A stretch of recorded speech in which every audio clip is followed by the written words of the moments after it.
ওম শান্তি। আজ 17/5/2024 বাবার মধুর মহাবাক্য। আজ বাবা বলছেন, মিঠে বাচ্চে, গৃহস্থ পরিবারের মধ্যে থেকেও এমন ট্রাস্টি হও যেন কোনো কিছুর প্রতি আসক্তি না থাকে। মনের মধ্যে এটাই যেন থাকে যে এই সব কিছু বাবার, আমার বলতে কিছু নেই, আমার বলতে শুধু এক বাবা। অর্থাৎ একেবারে বেগার হয়ে যাও এবং নিমিত্ত হয়ে সব কিছু দেখভাল করো। কারণ এখন আমরা এই সব কিছু যদি বাবাকে সমর্পণ করি, তাহলে বাবার থেকে আমরা উইল পাওয়ার পাবো। আর যত যত আমরা উইল পাওয়ার পাবো, ততই আমাদের মধ্যে শক্তি আসবে।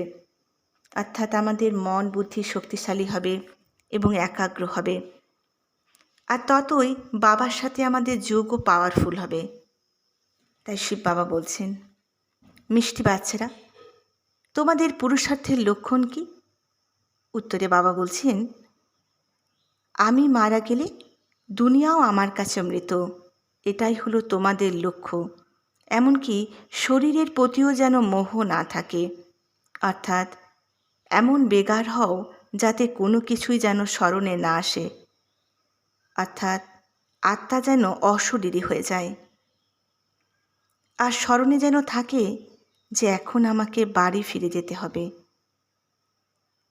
আর এই রকম পুরুষার্থ যারা করে তারাই বেগার টু প্রিন্স হয়, অর্থাৎ দরিদ্র থেকে ধনী হয়।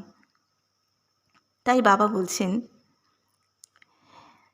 এটাই আমাদের লক্ষ্য রাখতে হবে যে আমাদের এখন ঘর ফিরে যেতে হবে এবং ঘর ফিরে যাওয়ার জন্য খুশিতে খুশিতে আমাদের প্রত্যেকের সাথে হিসাব কিতাবকে এখন যুক্ত করতে হবে।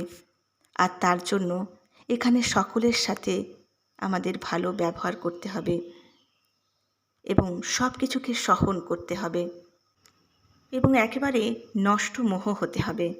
তাই বাবা বলছেন, যেমনভাবে ব্রহ্মা বাবা নিজের সব কিছু শিব বাবার কাছে সমর্পণ করেছিলেন, বাবার প্রত্যেকটা শ্রীমতকে ফলো করেছেন, ঠিক সেই রকমভাবে আমাদেরকেও ব্রহ্মা বাবাকে ফলো করে এগিয়ে যেতে হবে।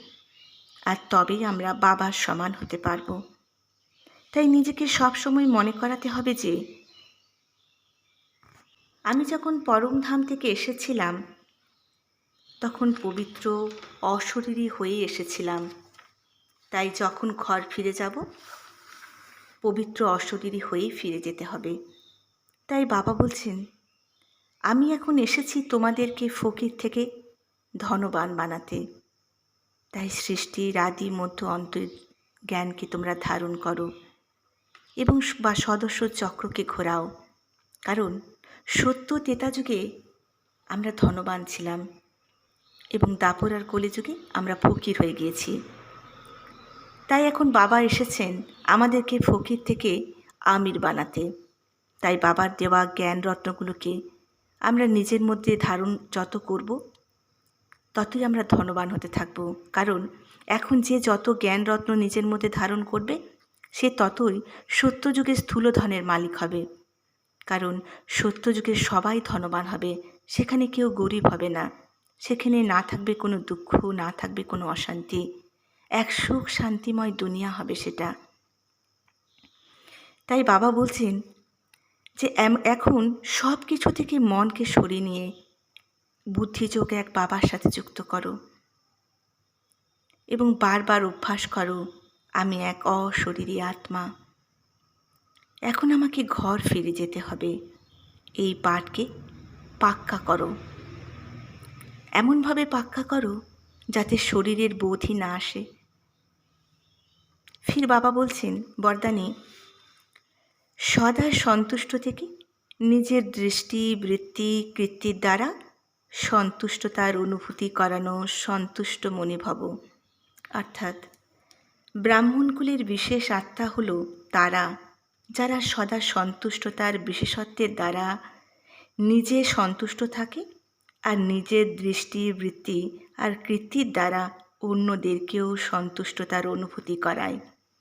তারাই হলো সন্তুষ্ট মনি, যারা সদা সংকল্প বাণী সংগঠনের সম্বন্ধ সম্পর্ক বা কর্মে বাপদাদার দ্বারা নিজের ওপরে সন্তুষ্টতার গোল্ডেন পুষ্পের বর্ষণ অনুভব করে।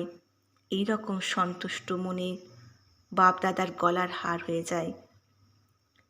এরকম সন্তুষ্ট মনে আত্মারা বাপদাদার গলার হার হয়ে যায়, আর তারাই রাজ্যের অধিকারী হয়, আর ভক্তদের জপমালা হয়ে ওঠে।